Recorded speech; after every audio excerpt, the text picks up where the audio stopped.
Good evening. आप सबका class में स्वागत है। हम लोग आज की क्लास स्टार्ट करते हैं।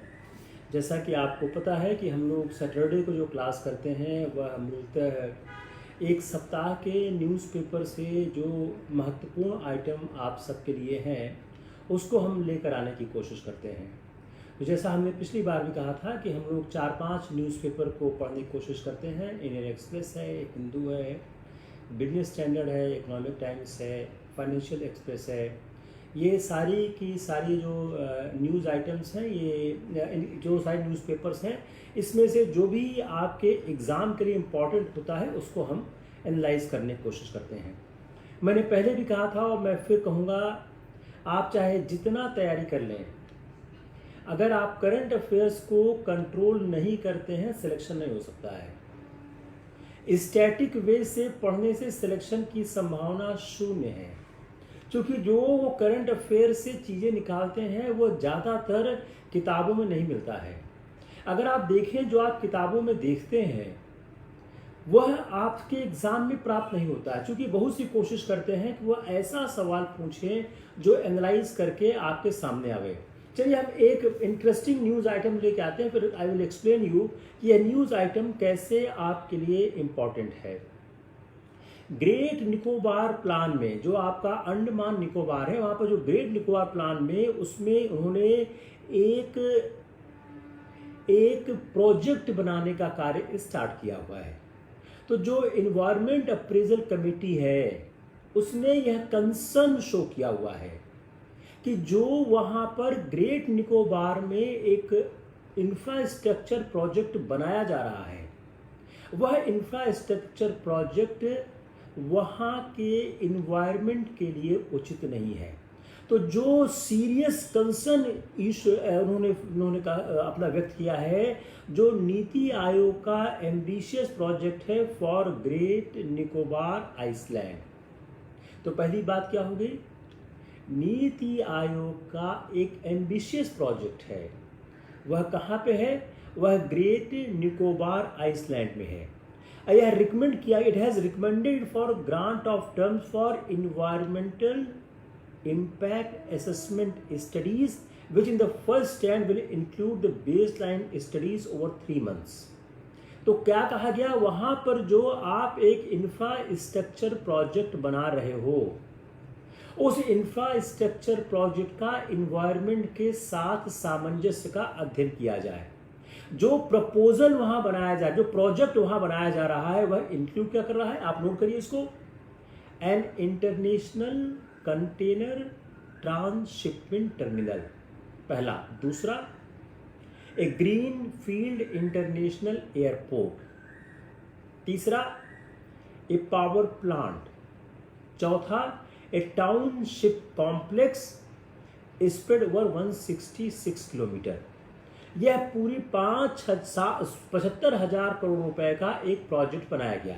तो पहली चीज क्या हो गई कि ग्रेट निकोबार आइलैंड में एक प्रोजेक्ट बनाया जा रहा है, जिस प्रोजेक्ट में 4 चीजें हैं। अब यह इसका एक फर्क क्या हो रहा है, इसका असर क्या हो रहा है, जो गैथला बे है। अब जो सबसे इंपॉर्टेंट शब्द आप सामने आया है वो है गैथला बे, GALATHEABAY। यह एक आइकॉनिक नेस्टिंग साइट है, जो एक जाइंट लेदर बैक टर्टल के लिए। तो एक सवाल क्या बन गया कि जाइंट लेदर बैक टर्टल कहाँ पाया जाता है, या जाइंट लेदर बैक टर्टल की नेस्टिंग साइट कहाँ पे है। तो गैथला बे जो है वह एक आइकॉनिक नेस्टिंग साइट है India of the endemic giant leatherback, जो वर्ल्ड का लार्जेस्ट मैरीन टर्टल है। अब देखिए, इस पैराग्राफ में 3-4 सवाल आपके सामने आ गए। यह सवाल आपके ज्योग्राफी या एनवायरनमेंट का पार्ट होके एग्जाम में आ जाएगा, और आप ज्योग्राफी या एनवायरनमेंट की किताब ढूंढिए, आपको आसानी से आंसर नहीं मिलेगा। तो जो गैथला बे है वह नेस्टिंग साइट है एक लेदर बैग जो टर्टल होता है, जो वर्ल्ड का लार्जेस्ट मैरीन टर्टल, एक सवाल क्या हो गया, वर्ल्ड का लार्जेस्ट मैरीन टर्टल कौन सा है? वर्ल्ड का लार्जेस्ट मैरीन टर्टल कहां पाया जाता है? वर्ल्ड के लार्जेस्ट मैरीन टर्टल की नेस्टिंग साइट कहां पे है? इस सवाल को किसी भी तरह से रिवॉल्व करके घुमाकर पूछा जा सकता है। अगर इस सवाल को आप नहीं देख पा रहे हो तो आपका फिर यह न्यूज आइटम पढ़ने का कोई ताल्लुक नहीं रहा है। अब जो कमेटी भी मैंने उसमें क्या देखा कि जो साइट सिलेक्शन हुआ है फॉर द पोर्ट, वह बेसिकली किया गया है टेक्निकल और फाइनेंशियल क्राइटेरिया को ध्यान रख के, और इग्नोर कर दिया गया है इन्वायरमेंटल एस्पेक्ट्स को। यह एक दूसरा महत्वपूर्ण बिंदु आ गया कि जो कमेटी ने जो पोर्ट के साइट को आइडेंटिफाई किया है, उस साइट को आइडेंटिफाई करते समय उन्होंने टेक्निकल और फाइनेंशियल एस्पेक्ट को देखा, लेकिन इन्वायरमेंटल एस्पेक्ट को इन्होंने इग्नोर कर दिया। तो जरूरत क्या है? देखिए, आपके सारे सवाल बन चुके हैं, now it is time to answer it. आपके मेजॉरिटी सवाल बन चुके हैं, प्रीलिम्स का भी बन चुका है, मेंस का भी सवाल बन चुका है। Now I am proceeding further how to handle this question if it comes to the prelims और it is going to come in the mains. तो एक आवश्यकता क्या है, जब भी कोई प्रोजेक्ट बनाया जाए तो उस प्रोजेक्ट को बनाते समय एक इंडिपेंडेंट असेसमेंट होना चाहिए। उस इंडिपेंडेंट असेसमेंट को करते समय इकोनॉमिक क्राइटेरिया को ध्यान में नहीं रखना चाहिए। वो बेसिकली होना चाहिए कि वहाँ पे जो मैरीन डाइवर्सिटी है, जो वहाँ पे ड्रेजिंग का जो इम्पैक्ट है, वहाँ पे रिक्लेमेशन का इम्पैक्ट है, और पोर्ट ऑपरेशन का इम्पैक्ट और ऑयल स्पिल का इम्पैक्ट, यह कैसे इम्पैक्ट पड़ेगा। तो यह जो इम्पैक्ट जो एनालाइज किया जाएगा, जो यह प्रभाव विश्लेषित किया जाएगा, इस प्रभाव का विश्लेषण आर्थिक संबंधों से किसी भी तरह की साम्यता नहीं रखता है। दूसरी बात, जब आप कोई एक स्पोर्ट या साइट बना रहे हो, कोई इंफ्रास्ट्रक्चर साइट किसी आप ऐसी जगह बना रहे हो जहां पे इन्वायरमेंटल इश्यूज हैं, तो यह भी आवश्यकता है कि आप स्टडी करो कि अल्टरनेटिव पोर्ट कहीं और बन सकता है जिसकी इन्वायरमेंट के साथ साम्यता बन सके और इकोलॉजिकल इम्पैक्ट कम से कम हो सके, खासकर टर्टल्स पे और सुनामी पे और किसी भी तरह के जमीन के अंदर से होने वाले प्रभावों को लेके। तो एक डिजास्टर मैनेजमेंट प्लान देखा जाना चाहिए और असेसमेंट जो किया जाए उस असेसमेंट को क्यूमुलेटिव बेसिस पर किया जाए। तीसरी बात, एक कॉर्पोरेट पॉलिसी होनी चाहिए, कॉर्पोरेट इन्वायरमेंट पॉलिसी बननी चाहिए। वह कॉर्पोरेट इन्वायरमेंट पॉलिसी इस बात को ध्यान में रख के बनाई जाए कि कैसे इन्वायरमेंट को इम्पैक्ट किया जा रहा है, और जो इन्वायरमेंट की स्टडी हो वह एक इंडिपेंडेंट स्टडी हो। उस स्टडी का कोई भी ताल्लुकात इकोनॉमिक्स से नहीं होना चाहिए, और जो आप स्टडी करो, जो यह एक सरकार नियम बना हुए कि जो भी इंफ्रास्ट्रक्चर प्रपोजल सबमिट किया जाए, उस इंफ्रास्ट्रक्चर प्रपोजल के साथ साथ एक इंडिपेंडेंट इन्वायरमेंट स्टडी होनी चाहिए। कोई भी ऐसा प्रपोजल सबमिट न किया जाए जिस प्रपोजल के साथ इन्वायरमेंटल स्टडी नहीं है। That environmental study need to be a independent study, और जो इकोलॉजिकल सर्वे है उसको ध्यान में रखकर किया जाना चाहिए। अगर इकोलॉजिकल सर्वे अगर कुछ लास्ट फ्यू ईयर का देखा जाए इस एरिया में, गैथला बे में, तो उसने रिपोर्ट किया है a number of new species mainly restricted to just the गैथला region. These include the critically endangered Nicobar shrew। अब आप इसका नाम लिखना शुरू करिए, Nicobar shrew, the great Nicobar crake, the Nicobar frog, the Nicobar cat snake, a new skink, a new lizard and a snake of Lycodon SP, जिसको अभी तक डिस्क्राइब नहीं किया गया है। और जो फिजिबिलिटी रिपोर्ट बनाई गई है उस रिपोर्ट में इसका कोई जिक्र नहीं किया गया है। अब इस न्यूज़ आइटम को हम अपने परीक्षा से जोड़ने की कोशिश करते हैं। अगर आपने अपने एग्जाम से न्यूज़ को नहीं जोड़ पाए आप, तो मेरे ख्याल से आपने अपना काम पूरा नहीं किया, काम आपका इनकम्प्लीट रह गया है। पहले हम आते हैं प्रीलिम्स पे। यह लेदर बैक टर्टल कहाँ मिलता है? वर्ल्ड का लार्जेस्ट मैरीन टर्टल कहाँ मिलता है? वर्ल्ड का लार्जेस्ट मैरीन टर्टल कौन सा है? कहां पर सरकार एक ऐसा प्रोजेक्ट बना रही है जिसमें इंडेंजर्ड स्पीशीज को खतरा है? सरकार जो प्रोजेक्ट बना रही है उसमें कौन कौन से प्रोजेक्ट हैं? जो गैथला बे है वहां पर कौन कौन सी स्पीशीज हैं? ये आपका सवाल हो गया प्रीलिम्स का। Now move towards the mains question. सरकार पर्यावरण को लेकर बहुत संजीदा है। ऐसी कौन सी कॉर्पोरेट पॉलिसी होनी चाहिए? ऐसी कौन सी कॉर्पोरेट पॉलिसी होनी चाहिए जो पर्यावरण के हितों को ध्यान में रख सके? सवाल नंबर 2। अभी हाल में सरकार ने बहुत से इंफ्रास्ट्रक्चर प्रोजेक्ट्स को मंजूरी दी है। इन इंफ्रास्ट्रक्चर प्रोजेक्ट को मंजूरी देते समय इन इंफ्रास्ट्रक्चर प्रोजेक्ट्स को मंजूरी देते समय सरकार को किन किन नियमों का ध्यान रखना चाहिए? एक और सवाल। अभी हाल में उत्तराखंड में बाढ़ आई है। उस बाढ़ के आने के कारणों की विवेचना करिए और ऐसे कौन से कदम उठाए जाने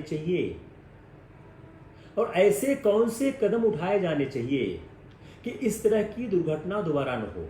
अधिक उत्तराखंड में हर 32 किलोमीटर पर एक बांध है।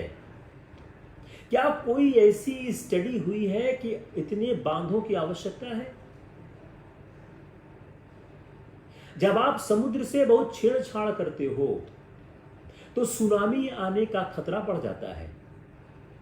तो क्या इस बात का अध्ययन नहीं होना चाहिए कि पर्यावरण बायोडायवर्सिटी के साथ किसी तरह की छेड़छाड़ ऐसी न की जाए कि वह पूरे वातावरण और पूरे इलाके को प्रभावित कर दे? यह आपका जो जीएस का 4th पेपर उसके लिए बहुत इंपॉर्टेंट है और आपका जो इन्वायरमेंट और ज्योग्राफी का पेपर उसके लिए बहुत बहुत इंपॉर्टेंट है। अगर इस सवाल को अगर आपने यह न्यूज़पेपर आइटम छोड़ दिया है, यह सवाल हैंडल होना बहुत मुश्किल है। आप चाहे जितनी ज्योग्राफी इन्वायरमेंट पढ़ डालिए, यह आसान नहीं होगा इस सवाल को कंट्रोल करना। अगर आपने न्यूज आइटम पढ़ के इस सवाल को निकाल लिया है तब आपके लिए बहुत आसान हो जाएगा इस सवाल को समझना और इस सवाल को लेके आगे चलना। Hope it is clear. If not clear, you want to repeat me, then I can repeat it, otherwise I move on to the next item. किसी को ऐसा समझ में ना आया हो?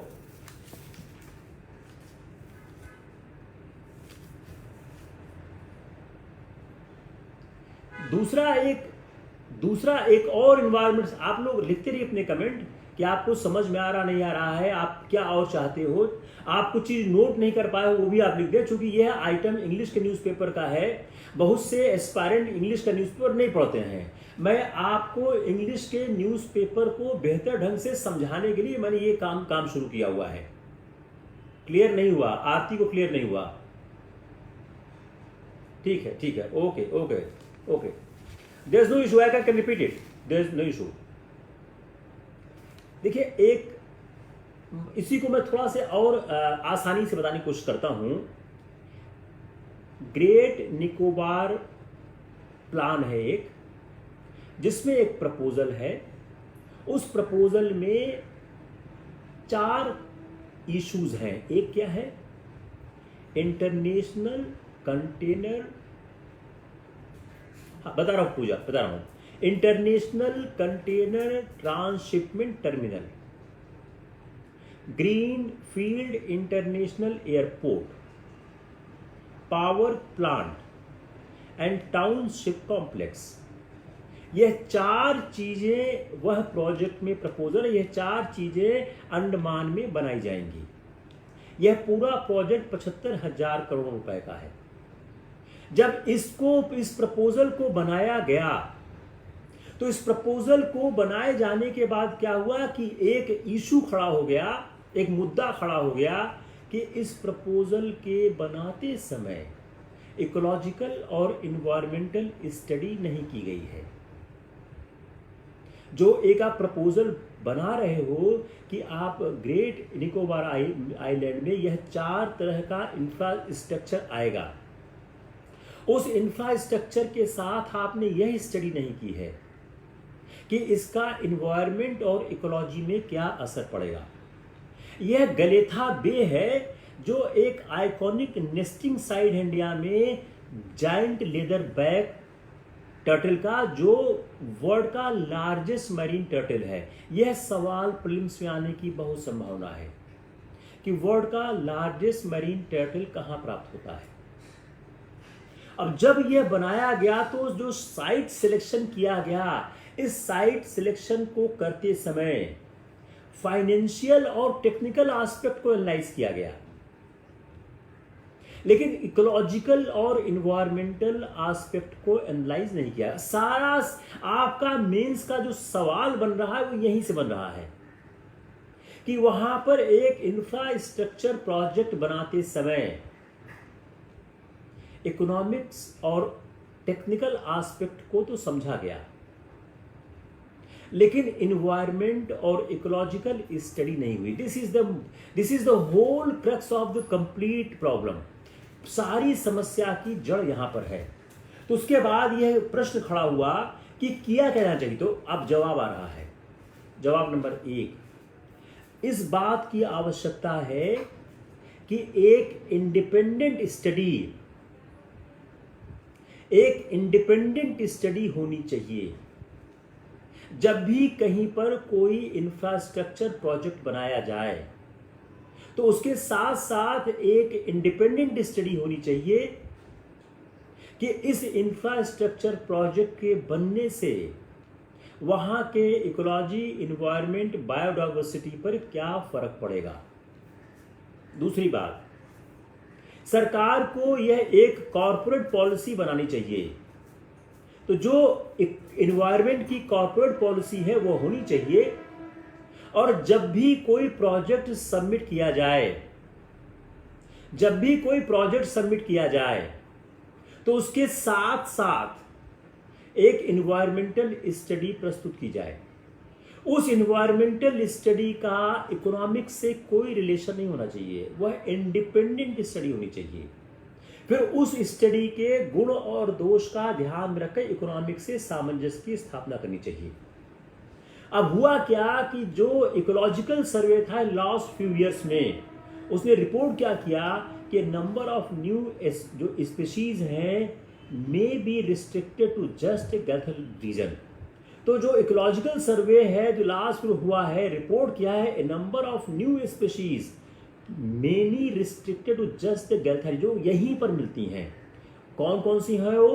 Critically endangered Nicobar shrew, the Great Nicobar crake, the Nicobar frog, the Nicobar cat snake, a new shrimp, a new skink, a new lizard and a snake of the Lydon, सब जिसका अभी नाम नहीं दिया गया है। अब जो रिपोर्ट बनाई गई उस रिपोर्ट में इसका कोई जिक्र नहीं हुआ। तो अगर यह सवाल आपके पास आता है मेंस में, जिसके आने की संभावना बहुत ज्यादा है कि एक विकास बनाम पर्यावरण, तो उसके आंसर में 3 पॉइंट महत्वपूर्ण है आपके लिए। एक, जब भी कोई विकास के कार्यों का मसौदा प्रस्तुत किया जाए, उस मसौदे के साथ साथ पर्यावरण का अध्ययन किया जाए कि उसका पर्यावरण पर क्या प्रभाव होगा। दूसरी बात, कोई भी मसौदा प्रपोजल प्रस्तुत करते समय उसके साथ एक इंडिपेंडेंट स्वतंत्र पर्यावरण का अध्ययन किया जाना चाहिए। कि इस प्रोजेक्ट को बनाने से पर्यावरण पर क्या प्रभाव पड़ेगा, और जो पर्यावरण है उसके लिए डिजास्टर मैनेजमेंट है, लेबर कैंप्स है, रिक्वायरमेंट है, उसका कम्युनिटी इम्पैक्ट है, वहां पर तेल का बहना है, कई चीजों का अध्ययन किया जाना चाहिए। क्योंकि समुद्र के पास किया गया कोई ऐसा कार्य सुनामी को जन्म दे सकता है, भूस्खलन ले आ सकता है, बेसमय की वर्षा ला सकता है, बाढ़ आ सकती है, और बहुत से बायोडायवर्सिटी का समापन हो सकता है। Hope it is clear? Clear हुआ नहीं हुआ? कम on the second aspect that's, किसी ने पूछा कि करंट अफेयर्स के लिए कौन सी किताब पढ़ें, कोई एक किताब से काम नहीं होगा। अब देखिए 186 एलिफेंट की डेथ हो गई। अब जो 186 एलिफेंट की डेथ हो गई आसाम में कैजुअलिटी के कारण, अब वो जो ministry of environment, forest and climate change, MOEFCC, पहला ही आप शब्द याद करिए, MOEFCC, ministry of environment, forest and climate change, जो डेटा फर्निश किया प्रोजेक्ट एलिफेंट के द्वारा। प्रोजेक्ट एलिफेंट किसका पार्ट है? एक डिवीजन है मिनिस्ट्री जो कि एलिफेंट की कैजुअलिटी को उन्होंने एसेस किया। अब MOEFCC ने स्टेट किया कि इसने रिलीज किया 212.49 करोड़ रुपया to elephant range states under centrally sponsored scheme project elephant to project elephants their habitat and corridors. तो अब क्या हो गया कि जो MOEFCC है, ministry of environment, forest and climate change है, इसने कहा है कि उसने 212.49 करोड़ रुपया एलिफेंट रेंज को दिया, जो कि एक सेंट्रली स्पॉन्सर्ड स्कीम है। यह पैसा क्यों दिया गया? यह पैसा दिया गया कि मैन एनिमल कॉन्फ्लिक्ट को कैसे दूर किया जाए और कैसे कैप्टिव एलिफेंट के वेलफेयर पे खर्चा किया जाए। और केरला सबसे टॉप पर है, सबसे ऊपर है in getting the CSS fund, जो सीएसएस फंड, जो कॉर्पोरेट रिस्पॉन्सिबिलिटी फंड होता है, जो सीएसएस फंड होता है, जो सेंट्रली स्पॉन्सर्ड स्कीम होती है, जो सीएसएस होता है, उसमें केरला को सबसे ज्यादा प्राप्त हुआ। अब देखिए फिर क्या हुआ। अब यह न्यूज आइटम आपके आंसर का पार्ट होगा कि एनवायरनमेंट में या पशुओं को या जंगली जानवरों को बचाने के लिए सरकार ने क्या क्या कदम उठाए हैं। अगर आप मेंस का पेपर देखें आपको दिखेगा कि एक बार से पढ़ के आंसर नहीं हो पाएगा। You need to have multiple sources. तो जो आप अगर लिखेंगे ministry of environment, forest and climate change इसमें काम करता है, एक सेंट्रली स्पॉन्सर्ड स्कीम है जो सेंट्रली स्पॉन्सर्ड काम करती है प्रोजेक्ट एलिफेंट पे। वह प्रोजेक्ट एलिफेंट को पैसा देती है और वो प्रोजेक्ट एलिफेंट जो है मेनली काम करता है किस पर कि मैन एनिमल कॉन्फ्लिक्ट बचे और जो कैप्टिव एलिफेंट है उनके वेलफेयर पर काम किया जाए। ये 25, 30, 40 शब्द आपके पास आ गए। अब इस 25, 30, 40 शब्द को आप कहाँ इस्तेमाल करोगे यही आपको बस सीखना पड़ेगा। या आप अपने एसे में इस्तेमाल कर सकते हो, आप अपने इंटरव्यू में इस्तेमाल कर सकते हो, आप अपने मेंस के पेपर में इस्तेमाल कर सकते हो। अगर आपके जीएस पेपर 4 में कभी मैन वर्सेस एनिमल का कोई सवाल आता है, यू कैन यूज इट कि कैसे मैन वर्सेस एनिमल के कॉन्फ्लिक्ट को बचाया जा सकता है। अगर आपका सवाल पर्यावरण में आता है तो आप इसका इस्तेमाल कर सकते हो कि जब तक हमारे पास अपने एनिमल्स नहीं होंगे तो जो पर्यावरण का बैलेंस नहीं बन सकता है। तो पर्यावरण के बैलेंस को बनाने के लिए आप प्रोजेक्ट टाइगर भी लिख दो, प्रोजेक्ट एलिफेंट भी लिख दो, दोनों लिख दो कि प्रोजेक्ट टाइगर के तहत ये काम किया गया, प्रोजेक्ट एलिफेंट के तहत ये काम किया गया। छोटा सा फिर मैं भी सिर्फ 3 चीज से काम की है इस न्यूज आइटम को, जो अपना एक पूरा पेज में 1/4 पेज में न्यूज आइटम आपके काम की 3 चीज है बस। पहली चीज क्या है? Ministry of environment, forest and climate change, MOEFCC। दूसरी बात क्या है, दूसरी बात क्या है, प्रोजेक्ट एलिफेंट। ये क्या है, यह सेंट्रली स्पॉन्सर्ड स्कीम है। यह किस पे काम करती है, यह काम करती है मैन और एलिफेंट कॉन्फ्लिक्ट को रोकने में, और जो अपने कैप्टिव एलिफेंट है इनके वेलफेयर में, इसमें काम करती है। और तीसरी बात, केरला को सीएसएस फंड सर्वदा मिला। अब ये आप बस 4 इंफॉर्मेशन याद करनी है, बस आपने 4 इंफॉर्मेशन याद कर ली, आपको मल्टीपल अपॉर्चुनिटी मिलेगी कहीं न कहीं इसको लिखने की और बोलने की। अगर आपने इसको याद कर लिया, आपका काम काफी हद तक हो गया। और I don't think you have any problem while doing this. देखिए तीसरी न्यूज क्या है। अब चाइना, देखिए India, China, India, Pakistan, international relation में 3-4 चीज हमेशा तैयार करने की है। वो आपको पूरे आपके सिविल सर्विसेज की जर्नी में काम आएगी, चाहे वो मेंस हो या इंटरव्यू हो। अब डोकलाम पर चाइना की निगाह लगी हुई है। अब चाइना किस तरह से डोकलाम पर अपनी निगाह लगा रहा है। चाइना ने क्या किया, उसने सेटअप किया ए village in the northern Bhutan in A disputed territory, जिसको चाइना भी क्लेम करता है। ये फॉरेन पॉलिसी मैगजीन ने एक न्यूज ब्रेक की अपना इन्वेस्टिगेशन के उन्होंने कहा कि जो चाइना है setting up village in northern Bhutan in disputed territory that China also claims. तो आप अपना मैप खोलो, मैप पे देखो नॉर्दर्न भूटान कहाँ पे है, और उस नॉर्दर्न भूटान से भारत की और चाइना की प्रॉक्सिमिटी कितनी आसपास है। चाइना बिल्ड कर रहा है entire village in another countries territory. दूसरा पॉइंट क्या हो गया कि चाइना एक दूसरे, जिन लोगों का पॉलिटिकल साइंस ऑप्शन उनके आर्टिकल बहुत ज्यादा अच्छा है, क्योंकि इंडस्ट्रियल रिलेशन का एक इंपॉर्टेंट पार्ट है। तो चाइना बिल्डअप कर रहा है एक इंटायर विलेज दूसरे कंट्री के क्षेत्र में। अब वो क्यों कर रहा है, जो ये एरिया है जहां पर चाइना ने इनक्रोच किया है is known as Beyul Khenpajong, BEYUL KHENPAJONG। ये क्या है, it is one of the 7 holy areas in eastern Himalayas.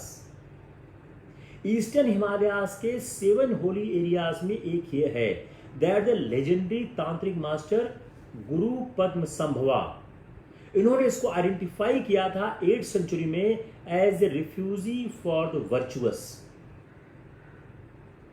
अक्टूबर 2015 में चाइना ने अनाउंस किया the establishment of a new village called Gyalaphug in the south of the Tibet autonomous region. अब Beijing क्या कर रहा है, जो बीजिंग का, चाइना क्या कर रहा है, चाइना का इंटरेस्ट क्या है कि वह जो डिस्प्यूटेड एरिया है बेयुल खोजना का, वह भूटान से एक्सचेंज करेगा। एंदर पॉकेट जो डोकलाम के पास है, western Bhutan Doklam. Just I understand the international relation, यह एक डिस्प्यूटेड एरिया है जिसपे चाइना और भूटान दोनों क्लेम करते हैं। इस डिस्प्यूटेड एरिया को किसने स्टैब्लिश किया, और यह ऐसा डिस्प्यूटेड एरिया है जिसको कि ईस्टर्न हिमालय में जो तांत्रिक मास्टर थे गुरु पद्म संभव। अब देखिए गुरु पद्म संभव के बारे में आप पूछ रहे हैं कल्चर में, अब ये न्यूज में गुरु पद्म संभव आए हैं, अब आप वो पूछ लेंगे, आपको एक स्ट्राइक नहीं करेगा गुरु पद्म संभव आ कहां से गए। तो जो गुरु पद्म संभव है आइडेंटिफाई किया था 8th सेंचुरी में as refugee for the virtuous. जो बीजिंग है वह इस डिस्प्यूटेड एरिया को, जो किसका है, जो disputed between Bhutan and the चीन द चाइना है, यह जो भूटान और चाइना के बीच डिस्प्यूटेड एरिया है, इसको वह डेवलप कर रहा है। और जब वह इसको डेवलप कर लेगा तो इसको क्या करेगा, इसको एक्सचेंज करेगा। किससे करेगा, जो डोकलाम के पास जो वेस्टर्न साइड में है। अब now you see in the map, Bhutan का वेस्टर्न और भूटान का नॉर्दर्न ईस्टर्न। तो आप भूटान का देखिए खोजिए कि कहाँ पे क्या पड़ता है। अब यह जो यह डोकलाम है, यह चाइना के लिए स्ट्रेटेजिकली ज़्यादा इम्पोर्टेंट है। क्यों इम्पोर्टेंट है? यह भारत के जो स्ट्रेटेजिक पॉइंट है, जो सिलीगुड़ी कॉरिडोर है, उसके बहुत नज़दीक है। तो India consider the Doklam area of vital military importance. Why? Because it is less than 100 kilometre from the strategic Siliguri corridor, जो 25 किलोमीटर वाइड स्ट्रिप है। अब चाइना का एम क्या है कि वह फोर्स करे भूटानी गवर्नमेंट को कि वह सीड कर दे टेरिटरी जो चाइना चाहता है एल्सवेयर, और भूटान को यह विलेज दे देगा वो। सिंस 1990 1990 से बीजिंग इस बात को ऑफर कर रहा है, थिम्पू को एक डील कर रहा है with China to give up its claim to 495 square kilometer in north, provided Bhutan yields 269 kilometer of territory in the west, including Doklam as well as Charikhang। अब उससे क्या होगा? अगर वह टेरिटरी चाइना प्राप्त कर जाएगा तो चाइना उस स्ट्रेटेजिक पॉइंट में डोकलाम के पास बहुत स्ट्रांग हो जाएगा।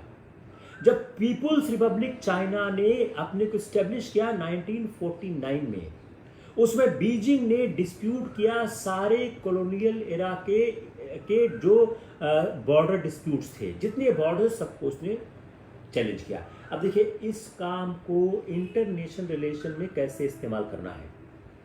Now you understood only the facts, now come on the next part, how this fact can be utilised. When you write the China's diplomacy, China has the three diplomacy: purse diplomacy, infrastructure diplomacy, and new diplomacy, the virus diplomacy। यह China की infrastructure diplomacy का part हो गया कि China ने एक disputed area में एक गांव को पूरा विकसित किया, उसको विकसित करने के बाद भूटान से सेटल किया, उसके जवाब में, उसके एवज में वह भूटान से वह एरिया मांग रहा है जो वेस्टर्न एरिया में है, डोकलाम के पास है, जो डोकलाम के पास है।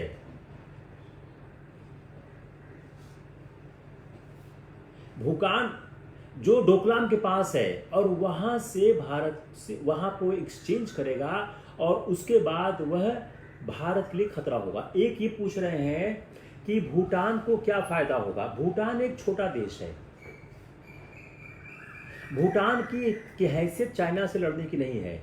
चाइना बहुत सालों से भूटान से बोल रहा है कि आप मुझसे टेरिटरी एक्सचेंज करो, तो भूटान का यह एरिया चाइना डेवलप करेगा, और एक डेवलप्ड एरिया चाइना भूटान को दे देगा। उसके एवज में चाइना भूटान को फोर्स करेगा कि आप मुझे वेस्टर्न में डोकलाम के पास का एरिया मुझे दो, जो अभी हमने जिक्र किया। तो भूटान का इसमें कोई फायदा नहीं होगा, चाइना का सिर्फ फायदा होगा, और भूटान चाइना को फोर्स करके वह एरिया ले लेगा। किसको यह इक्वेशन समझ में नहीं आ रहा है? देखिए इसके दो एस्पेक्ट हैं। देखिए लेक्चर जो मैं लेने की कोशिश करता हूं बहुत जल्दी सिविल सर्विसेज के स्टैंडर्ड पे आ जाता है, इसलिए आम एस्पायरेंट्स को समझने में दिक्कत होती है। लेकिन अपनी समस्या क्या है, टाइम ज़्यादा होता नहीं है, इसलिए बहुत जल्दी अपने आप को सिविल सर्विसेज के स्टैंडर्ड पर ले आना होगा। अगर आप नहीं ले आ पा रहे हो फिर नहीं हो पाएगा।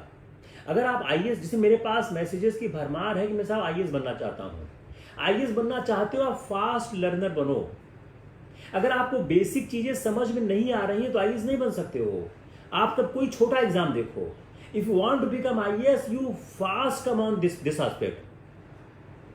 अविनाश पांडे भूटान एक ट्रैक में जा रहा है, भूटान के पास ज्यादा ऑप्शन भी नहीं है। अगर कल भूटान से चाइना वो टेरिटरी जबरदस्ती ले, भूटान क्या करेगा ये भी आप सोचिए ना। लेकिन भूटान क्या चाह रहा है? भूटान ये, चाइना क्या चाह रहा है कि भूटान उस एरिया को जो वेस्टर्न पार्ट में है वह उसको दे दे, उसके एवज में एक गांव को विकसित करके वह भूटान को दे देगा। यह भूटान पर दबाव चाइना बहुत दिनों से डाल रहा है। तो इस पूरे लेक्चर का 3 इंपॉर्टेंट पॉइंट है। एक डिस्प्यूटेड एरिया है जो चाइना और भूटान के बीच है। उस डिस्प्यूटेड एरिया को चाइना डेवलप कर रहा है। पॉइंट नंबर 2, उस एरिया को डेवलप करने के बाद, उस गांव को डेवलप करने के बाद चाइना भूटान को सौंप देगा। उसके एवज में चाइना भूटान के वेस्टर्न पार्ट में एक लैंड मांग रहा है जो डोकलाम के नजदीक है, जो स्ट्रेटेजिकली इंडिया के अगेंस्ट है, चाइना के पक्ष में है। तो इस तरह की विदेश नीति चाइना चला रहा है कि अपनी विदेश नीति को चला के और भारत पर अपना कंट्रोल कर सके।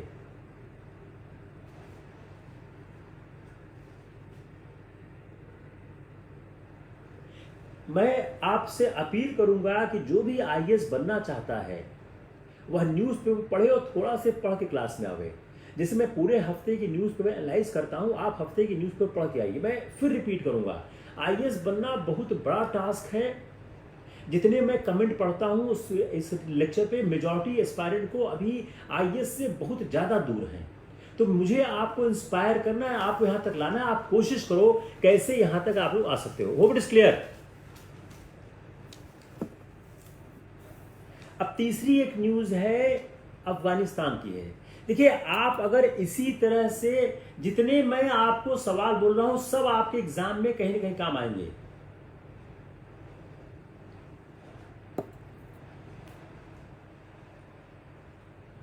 शिशिर सिंह, पूर्वोत्तर स्टेट हाथ से कभी नहीं निकलेगा। पूर्वोत्तर, देखिए आप जरा समझने की कोशिश करिए कि जो पूर्वोत्तर स्टेट का इशू है वह इशू नहीं। यहां पर चाइना वेस्टर्न पार्ट की बात हो रही है, ईस्टर्न पार्ट की बात नहीं हो रही है। जो डोकलाम है ये वेस्टर्न पार्ट में है। Doklam is in the western part. तो चाइना डोकलाम के पास अपना कंट्रोल चाह रहा है। अगर आप याद करें तो सारा संघर्ष कहां हुआ है? वेस्टर्न पार्ट में हुआ है। अब हम एक देखते हैं मुद्दा अफगानिस्तान का। अफगानिस्तान में 3 तरह के मुद्दे हैं। एक, अफगानिस्तान में रूस और अमेरिका 2 फोर्सों ने पूरी ताकत लगाई, लेकिन वह अफगानिस्तान में सफल नहीं हुए। तो इसका कंक्लूजन क्या आ गया कि आप फोर्स के सहारे, ताकत के सहारे किसी भी हालत में अफगानिस्तान को नहीं जीत सकते। तो अफगानिस्तान की समस्या क्या है? लोकल समस्या है। दूसरी बात, अफगानिस्तान में जो सरकार इस समय है वह एक लिबरल गवर्नमेंट है। उसका भारत से अच्छा संबंध है और भारत का इन्वेस्टमेंट अफगानिस्तान में लगा हुआ है। तीसरी बात, अगर अफगानिस्तान से यूएस ट्रूप्स के जाने के बाद तालिबान अगर वहां कब्जा कर लेते हैं, जो पिछले इतने समय में महिलाओं के अधिकार और मानवाधिकारों पर जो इतने समय से मानवाधिकार और क्या तारतम्य नहीं आ रहा क्या बालकृष्ण सिंह? मानवाधिकार और महिलाओं के अधिकारों पर आक्रमण किया गया है, तो क्या मानवाधिकार और महिलाओं के अधिकारों के साथ जाति नहीं होगी अगर तालिबान आ जाएंगे? तालिबान ने अभी हाल में ढाला डैम पर कब्जा कर लिया, जो प्रोवाइड करता है इरिगेशन टू फार्मर्स को, और वह नेटवर्क देता है कैनाल्स को और ड्रिंकिंग वाटर को। तो एक और आपका सवाल क्लिप्स हो गया, ढाला डैम क्या है? तो ढाला डैम है जो इरिगेशन देता है, फार्मर्स को पानी देता है, ड्रिंकिंग वाटर देता है, कैनाल को पानी देता है। तो अगर तालिबान का अफगानिस्तान पर कब्जा हो जाएगा तो 3 तरह का नुकसान होगा। एक, आतंकवादी फोर्सेस की विक्ट्री होगी।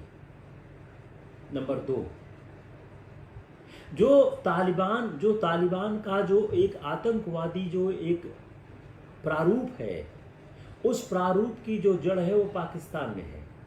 तो भारत के लिए आतंकवादी गतिविधियों को कंट्रोल करने में और समस्या होगी। नंबर 3, अगर अफगानिस्तान से यूएस ट्रूप चला जाता है और प्रेजेंट गवर्नमेंट किसी भी तरह से अगली सरकार में शामिल नहीं होती है और तालिबान पूरी सरकार पर कब्जा कर लेते हैं, तो ये भारत के हित के विरुद्ध होगा। क्योंकि भारत का एक आधुनिकवादी दृष्टिकोण है, आतंकवाद का विरोधी दृष्टिकोण है, और तालिबान जो है एक पुरातनपंथी दृष्टिकोण है और वह प्रगतिशीलता का विरोध करता है। और अभी भी भारत का अफगानिस्तान के फ्यूचर कोर्स ऑफ एक्शन में क्या रोल होगा यह क्लियर नहीं हुआ है। तो आप इस सवाल को तीन तरह से देखने की कोशिश करिए। अफगानिस्तान की समस्या क्या है, अफगानिस्तान की समस्या क्या है। दूसरा, अफगानिस्तान की समस्या का यूएस आर्मी के चले जाने के बाद क्या असर होगा। तीसरा, यूएस आर्मी के चले जाने के बाद अगर तालिबान का कब्जा हो जाता है तो भारत के ऊपर आतंकवाद का किस तरह प्रभाव होगा। चौथा, भारत का फ्यूचर पीस प्रोसेस में क्या रोल होगा। ये चार सवाल हैं और इन चार सवालों में ही आपका काम हो जाना चाहिए।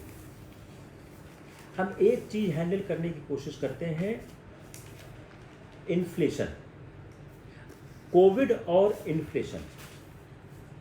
देखिए क्या है कि अगर हम इस पैंडेमिक के इफेक्ट देखें, ये सारे के सारे आपके जो ये लेक्चर के पॉइंट हैं मैंने सब करंट अफेयर से निकाले हैं। मैंने कोई किताब नहीं पढ़ी है, मैंने सिर्फ करंट अफेयर्स पढ़ा है। एक हफ्ते का जो न्यूज़पेपर आता है उसी से पढ़ के मैं सारे आपको न्यूज़ निकाल रहा हूँ। जो हमारे यहाँ कोविड की सिचुएशन चल रही है, इस कोविड की सिचुएशन के कारण हमारे पास दो वेव आई, 2020 की वेव और 2021 की वेव।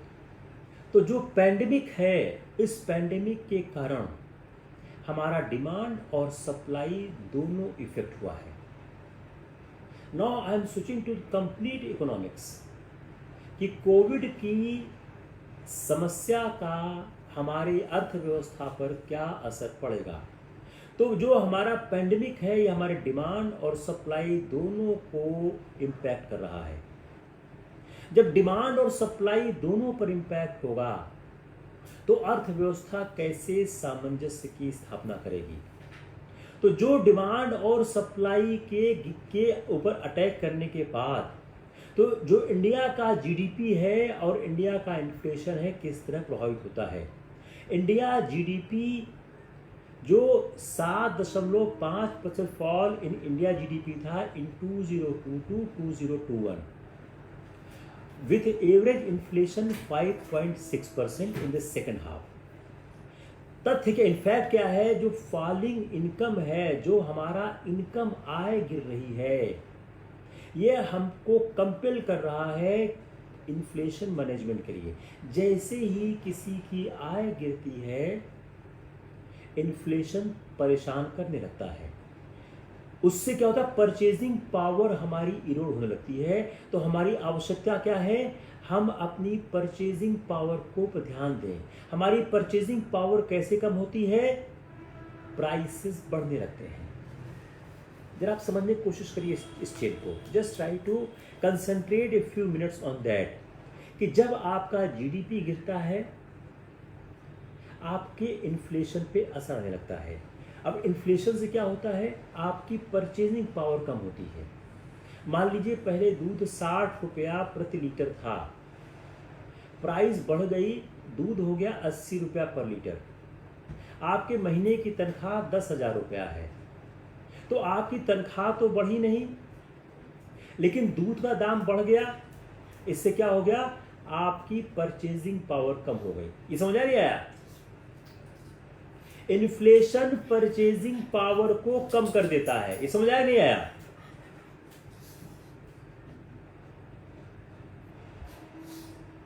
जब फूड और फ्यूल प्राइसेस बढ़ते हैं तो फूड और फ्यूल प्राइसेस बढ़ने से इन्फ्लेशन बढ़ने लगता है।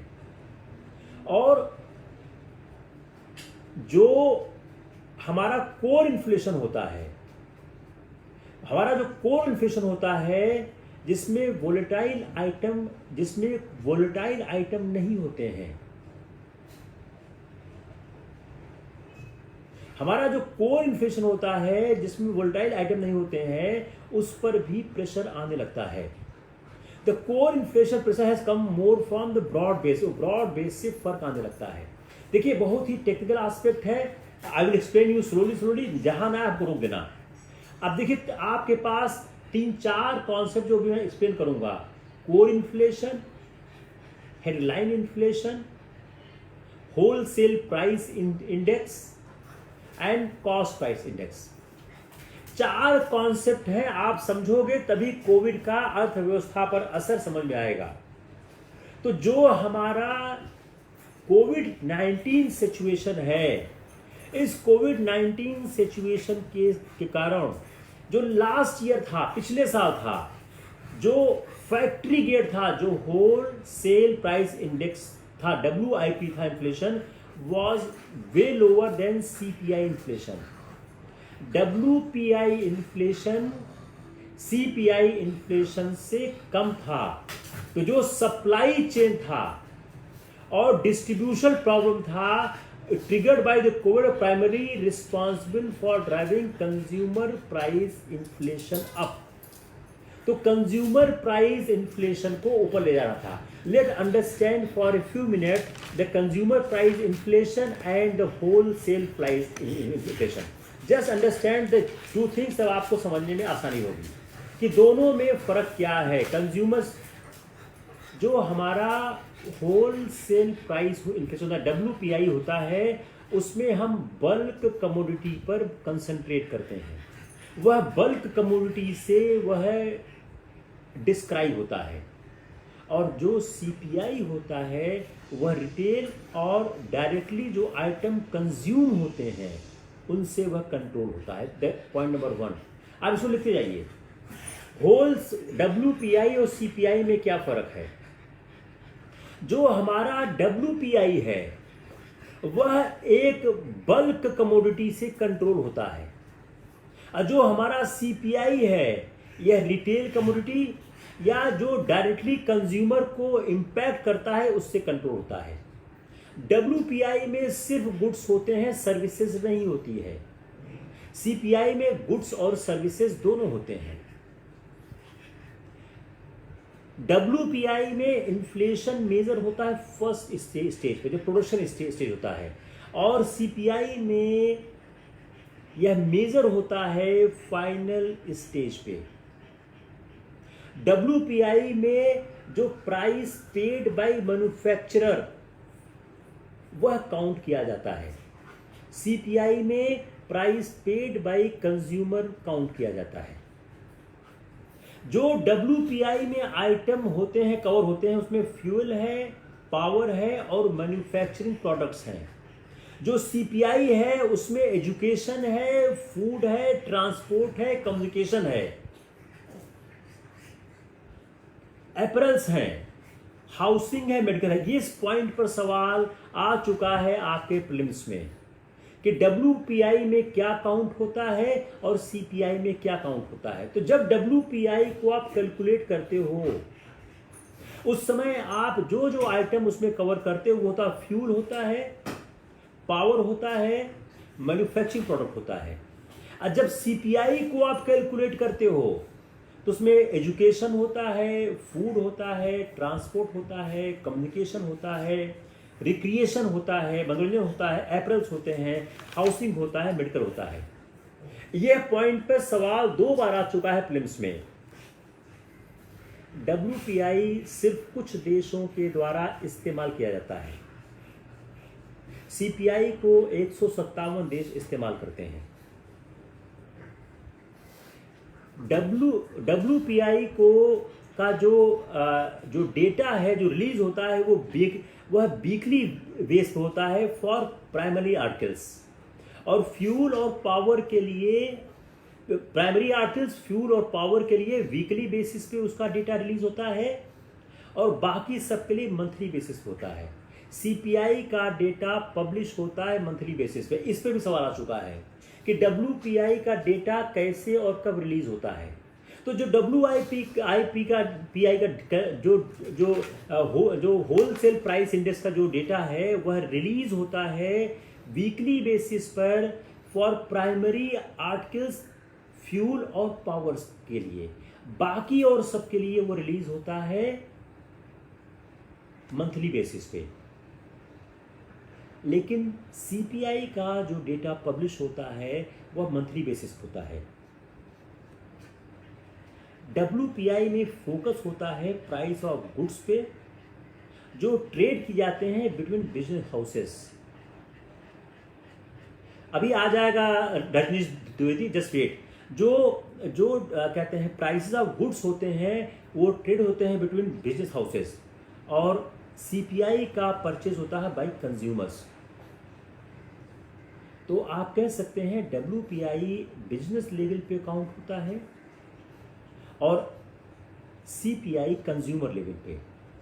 WPI पब्लिश किया जाता है by office of economic adviser जो ministry of commerce and industry में होता है, और CPI पब्लिश किया जाता है बाय सेंट्रल स्टैटिक ऑफिस जो मिनिस्ट्री ऑफ स्टैटिक्स और प्रोग्राम इम्प्लीमेंटेशन में आता है। क्लियर हुआ नहीं हुआ? इस कॉन्सेप्ट का क्लियर होना मैंडेटरी है। इस कॉन्सेप्ट का क्लियर होना मैंडेटरी है। अगर ये कॉन्सेप्ट क्लियर नहीं हुआ तो कोई फायदा नहीं हुआ। किसको क्लियर नहीं हुआ?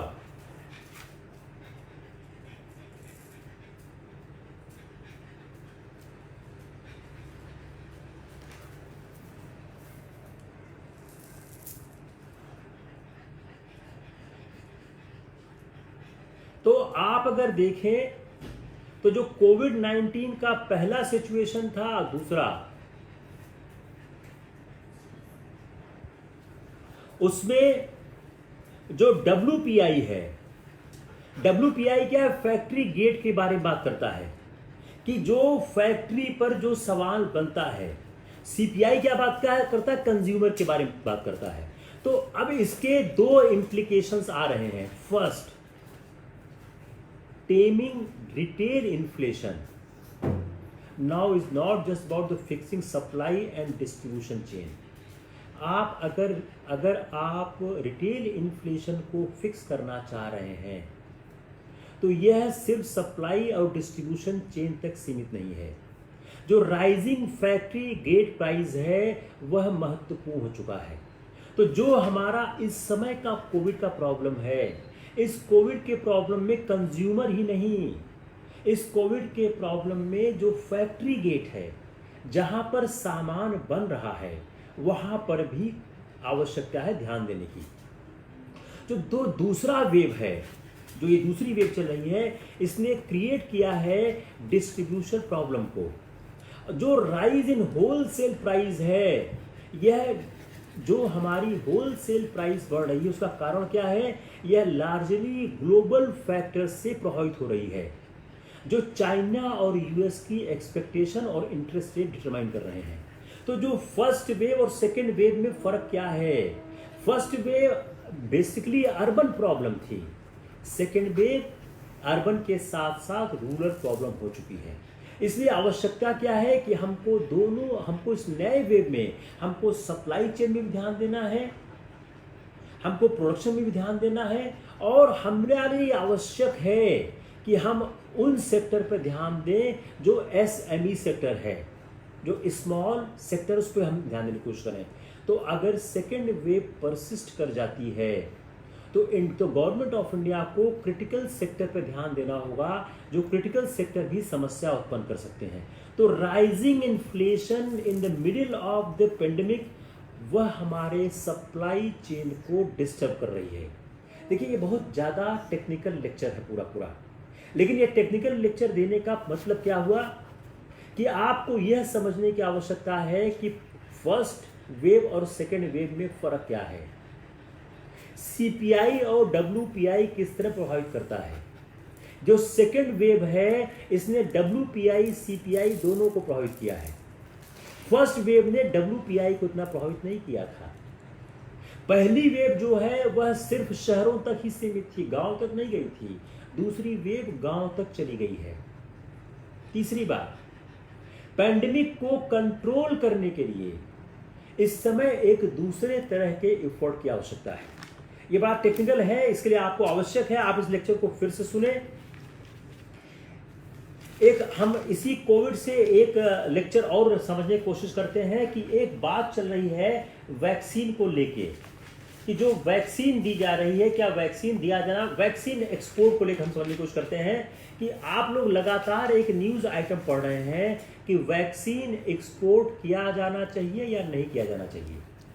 देखिए, हम एक डेटा समझने की कोशिश करते हैं कि वैक्सीन एक्सपोर्ट किस तरह से हुआ है। Out of the total export एक certain percentage of vaccine export हुआ है एज ए चैरिटी, और एक बड़ा भाग एक्सपोर्ट हुआ है एज ए कॉमर्शियल कंसिडरेशन। अगर हम पूरे वैक्सीन एक्सपोर्ट के पूरे फिगर को देखें तो इस पूरे फिगर में जो कॉमर्शियल सप्लाईज है वह कॉमर्शियल सप्लाई की गई by 2 vaccine manufacturers, serum institute of India और भारत बायोटेक। और इस वैक्सीन को भेजने के पीछे उनके कॉन्ट्रैक्चुअल ऑब्लिगेशंस थे। तो पहली बात क्या हो गई, जो वैक्सीन एक्सपोर्ट भारत से हुई है वह कॉन्ट्रैक्चुअल ऑब्लिगेशन के तहत हुई है, और कुछ वैक्सीन भेजी गई है एज एन एड, सहायता के रूप में। उसमें ज्यादातर अपने पास के 7 नेबरिंग कंट्रीज हैं, उसमें अपने पास के 7 नेबरिंग कंट्रीज हैं। तो यह तर्क यह दिया जा रहा है, अगर अपने आसपास के देशों से कोविड खत्म नहीं किया गया तो कोविड अपने यहां फिर आ जाएगा। तो कोविड को खत्म करने का एक ही रास्ता है कि आप कोविड को पूरी दुनिया से खत्म करो, इसलिए अपने आसपास के 7 देशों पर वह दिया गया। दूसरी बात, भारत अपने वैक्सीन के लिए रॉ मटेरियल और लॉजिस्टिक सपोर्ट और टेक्निकल सपोर्ट भारत बाहर के देशों से ले रहा है। अगर आप भारत के बाहर के देशों से सपोर्ट ले रहे हैं तो आप ये कैसे कह सकते हैं हम बाहर के किसी देश को कोई सपोर्ट नहीं देंगे। No country can afford to be island, हर कंट्री को दूसरे कंट्री के साथ काम करना होगा। इसलिए इंडिया का एक कमिटमेंट है कि वह वैक्सीन को और देशों को प्रभावित करे और देशों को दे। यह क्या है, यह एक वैक्सीन डिप्लोमेसी का पार्ट है, यह भारत की एक वैक्सीन डिप्लोमेसी का पार्ट है कि भारत की एक वैक्सीन डिप्लोमेसी है। भारत विश्व के देशों को भी वैक्सीन दे रहा है, उससे भारत की एक विश्वसनीयता स्थापित हो रही है कि बाहर के देश भारत को रॉ मटेरियल दे रहे हैं। बगैर रॉ मटेरियल, कई ऐसे क्रिटिकल रॉ मटेरियल हैं जो बाहर से भारत में नहीं आएंगे तो वैक्सीन नहीं बन सकती है। दूसरा, बहुत सा भारत को जो लॉजिस्टिक सपोर्ट है जो ऑस्ट्रेलिया दे रहा है, अगर वह प्राप्त नहीं हुआ तो वैक्सीन की सप्लाई नहीं हो पाएगी। तो अगर वैक्सीन पर एक सवाल बनता है कि क्या भारत को वैक्सीन एक्सपोर्ट करना चाहिए, क्या भारत को अपनी जनसंख्या को वैक्सीन देने के पहले विदेश को वैक्सीन दे देना चाहिए, क्या भारत ऐसे गरीब देश को चैरिटी के रूप में वैक्सीन देना चाहिए, क्या भारत ऐसे देश को अपने पड़ोसी देशों को वैक्सीन दे देना चाहिए जबकि आप अपने यहाँ के लोगों को वैक्सीन नहीं दे पा रहे हैं। यह सवाल आपके मेंस और इंटरव्यू में निश्चित रूप से आएगा। आप कुछ फिगर नोट कर लीजिए, वो आपके काम का है। आउट ऑफ द एक्सपोर्ट्स, पूरे निर्यात में only 107.15 lakhs vaccine doses has been sent as aid. तो जितना निर्यात हुआ है उसमें 107.15 वैक्सीन एज एन एड दी गई है। यह टोटल निर्यात का सिर्फ 16% है। सेकेंड, जो रिमेनिंग 84% है वैक्सीन, वह 2 कैटेगरी में फॉल कर रही है। कैटेगरी ए 54%, टोटल एक्सपोर्ट का 54% है, जो 357.92 लाख वैक्सीन डोज है, वह सेंड की गई है as a commercial supplies by 2 vaccine manufacturers, serum institute और भारत बायोटेक। इसके अलावा 30% ऑफ टोटल सप्लाई दी गई है WHO को।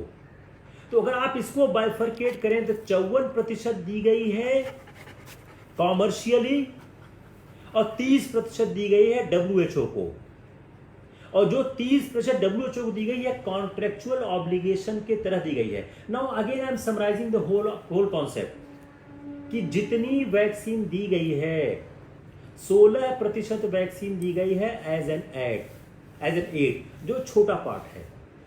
बाकी बचा 84%।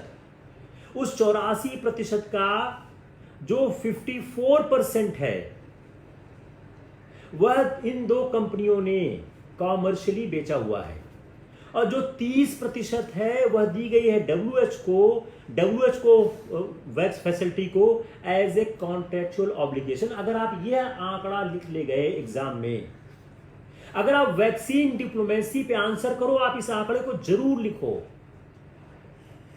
अगर आप यह आंकड़ा लिख ले गए, आपने सवाल का बहुत बेहतरीन आंसर किया है।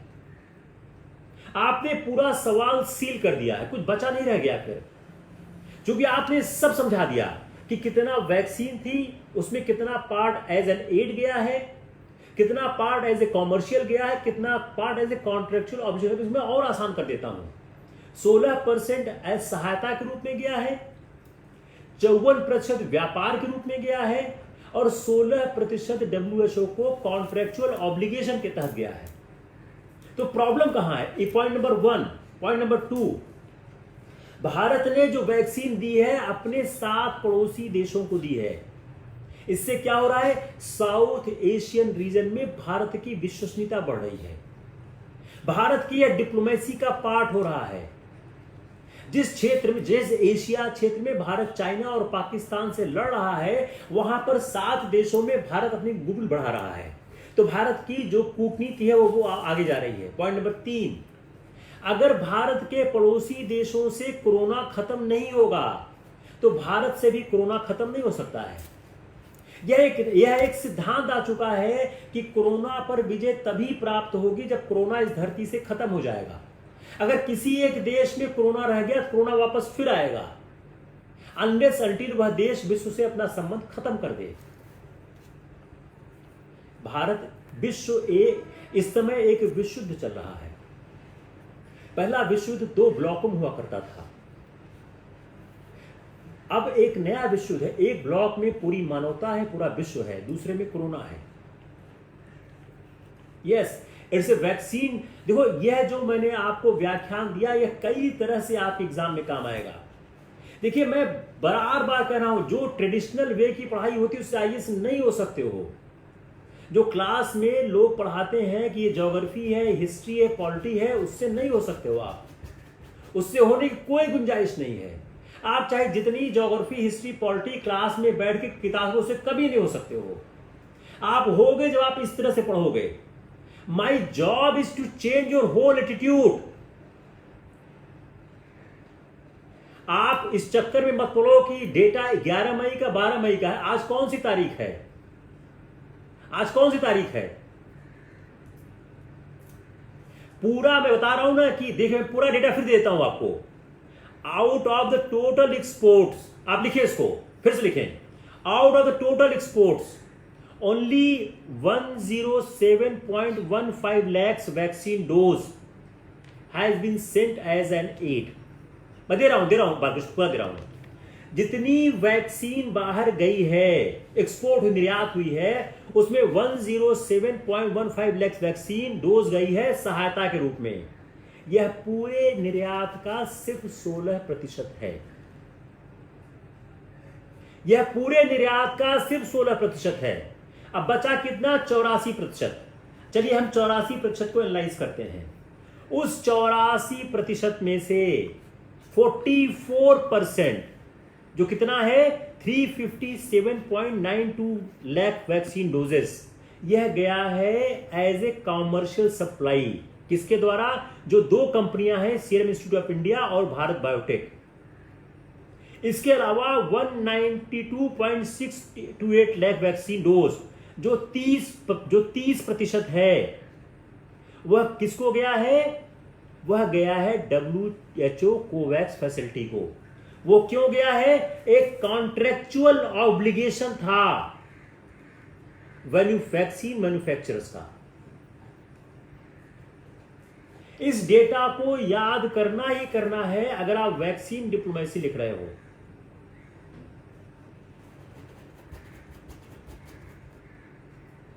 अगर एक ही डेटा 4 बार लिखने के बाद भी आप नहीं लिख पा रहे हो तो फिर आईएएस कैसे हो सकते हो? एक ही डेटा को मैं बार बार बोल रहा हूं।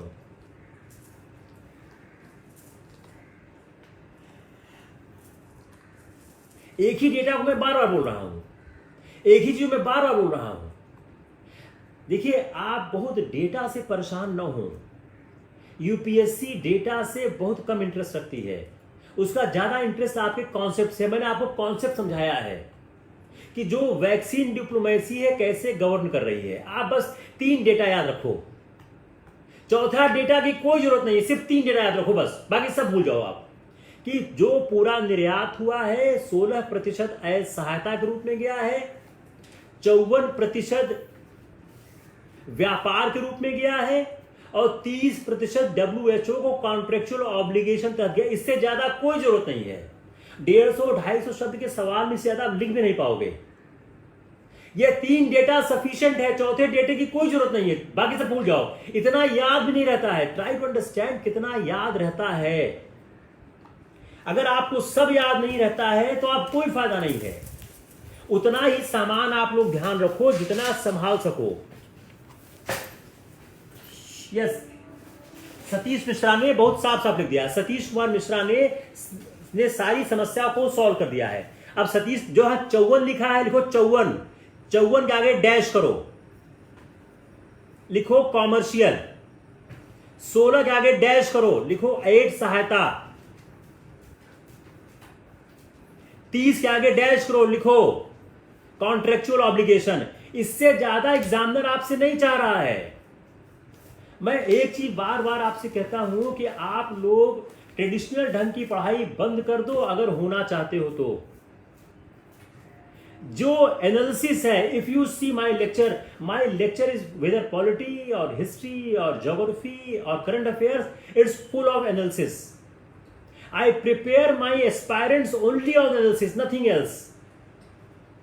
CPI WIP का आपको कॉन्सेप्ट समझ में नहीं आया होगा। I will repeat it again because it's a very difficult concept. लेकिन वो जानना जरूरी है क्योंकि सवाल आते हैं उसमें से। पूरे इलाहाबाद की एक मानसिकता चेंज करने की आवश्यकता है। अगर सिविल सेवा परीक्षा में सफलता प्राप्त करनी है, यस, अगर सिविल सेवा परीक्षा में सफलता प्राप्त करनी है, पूरे शहर की मानसिकता चेंज करनी पड़ेगी। कि वह मानसिकता क्या है, कैसे पढ़ाई करो। आप पूरी ज्योग्राफी पढ़ लो जो किताब से आप देखते हो, पूरी हिस्ट्री पढ़ो किताब से, पूरी पॉलिटी, कभी सिलेक्शन नहीं होगा। बता रहा हूं आपको, जब तक आप एनालिसिस नहीं सीखोगे। My lectures are mainly for analysis, you follow me only for analysis, nothing else. You follow me only for analysis. Ankit Mishra, जितना आप आसानी से समझ सको उतना करो। जो आपका सवाल बनेगा वो सवाल आपसे विज्ञान का सवाल नहीं बन रहा है, वह आपका सवाल एक सामाजिक संबंधों का बन रहा है। तो I think it's enough for the day. Will see you tomorrow. कल हम आपका फंडामेंटल राइट स्टार्ट करेंगे। As you have seen my style of teaching, a lot of analysis with there. अगर आप थोड़ा से पढ़ के आओगे तो अपने को सोच हो जाएगी। Take care, we'll see you tomorrow again. Good night.